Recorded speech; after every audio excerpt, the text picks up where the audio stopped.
মানবতার জায়গায় দাঁড়িয়ে আবারও উদাহরণ সৃষ্টি করলেন বাংলাদেশের ক্রিকেট সুপারস্টার সাকিব আল হাসান।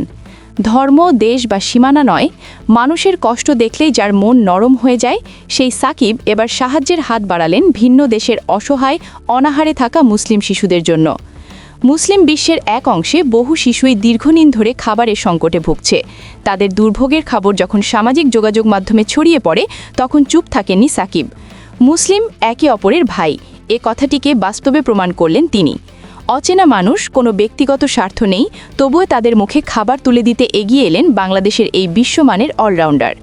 বিশ্বস্ত সূত্রে জানা গেছে, সাকিব আল হাসান মাস্তুল ফাউন্ডেশনের মাধ্যমে পাঠিয়েছেন ২০ লাখ টাকার খাবার, পুরোটাই নিজের পকেট থেকে, নিঃশব্দে, কোনো প্রচারণা ছাড়াই।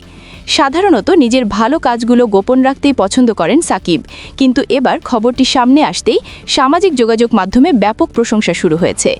মাস্তুল ফাউন্ডেশন বিষয়টি নিশ্চিত করেছে এবং জানিয়েছে, শিশুদের খাদ্য সহায়তা পৌঁছে দিতে সাকিব আল হাসান ব্যক্তিগতভাবে এগিয়ে এসেছেন।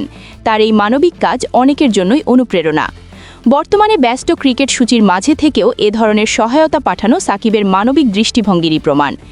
আন্তর্জাতিক পর্যায়ে খেলার কারণে বিশ্বের বিভিন্ন অঞ্চলের সংকট সম্পর্কে সাকিব নিয়মিত জানতে পারেন, আর সেসব জায়গাতেই নীরবে সাহায্য পাঠিয়ে আসছেন তিনি। মানুষ হিসেবে দায়িত্ববোধ, মুসলিম হিসেবে ভ্রাতৃত্ববোধ, দুটোই যেন একসঙ্গে মিলেছে সাকিব আল হাসানের এই উদ্যোগে। ক্রিকেট ভক্ত ও সাধারণ মানুষ সবাই বলছেন, মাঠে সাকিব আমাদের গর্ব, মাঠের বাইরে তিনি আমাদের অনুপ্রেরণা।